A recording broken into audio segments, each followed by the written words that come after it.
বাঞ্ছারামপুর পৌরসভার ডিজিটাল সেবায় আপনাকে স্বাগতম।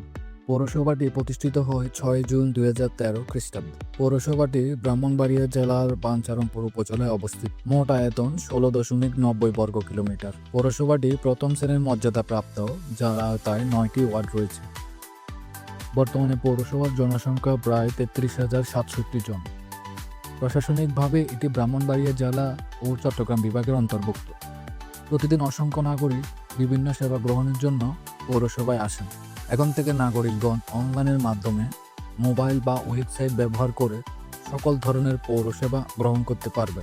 চতুর্থ শিল্প বিপ্লবের অগ্রযাত্রায় যেখানে অন্যান্য প্রতিষ্ঠান ডিজিটালাইজেশনে এগিয়ে গেলেও বাঞ্ছারামপুর পৌরসভা এতদিন ম্যানুয়াল পদ্ধতিতে সেবা প্রদান করে আসছিল।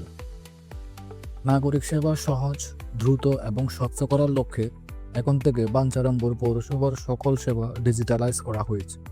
ঘরে বসে মোবাইল বা ওয়েবসাইটের মাধ্যমে বিভিন্ন সেবার আবেদনও গ্রহণ করতে পারবেন। পৌরসভায় সরাসরি উপস্থিত হয়েও এসব সেবা গ্রহণ করতে পারবেন। অনলাইন সেবার আওতাভুক্ত কার্যক্রমগুলো নাগরিক সনদ, ওয়ারিশ সনদ, পারিবারিক সনদ ও বিভিন্ন প্রকার প্রত্যয়নপত্রসমূহ, ট্রেড লাইসেন্স ব্যবস্থাপনা এবং হোল্ডিং ট্যাক্স ব্যবস্থাপনা সহ আরও অনেক কিছু।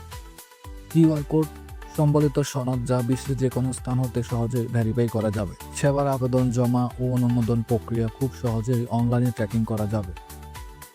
সকল সেবার স্বয়ংক্রিয় ও ডিজিটাল রেজিস্টার তৈরি হবে। বিভিন্ন ধরনের সনদ ও প্রত্যয়নপত্রের register, trade licence register, holding tax register এবং অন্যান্য সেবা রেজিস্টার। আবেদন জমা দেওয়ার পর অনুমোদন হলে গ্রাহক মেসেজের মাধ্যমে জানিয়ে দেওয়া হবে। সকল ধরনের ফি বা bill payment mobile financial service বা ব্যাংকের মাধ্যমে সম্পন্ন করা যাবে। ডিজিটালাইজেশনের সুফল: সেবা গ্রহণে সময় ও খরচ সাশ্রয়, নাগরিক ভোগান্তি হ্রাস, রাজস্ব আদায় বৃদ্ধি, মধ্যস্থতাকারী ছাড়াই সেবা গ্রহণ, প্রশাসনিক কার্যক্রমে গতি ও জবাবদিহিতা বৃদ্ধি। ডিজিটাল এই উদ্যোগ বাঞ্ছারাম পৌরসভার কার্যক্রমকে আরও আধুনিক, দক্ষ ও জনবান্ধব করে তুলবে, যা স্মার্ট বাংলাদেশ বিনির্মাণে একটি গুরুত্বপূর্ণ মাইলফলক।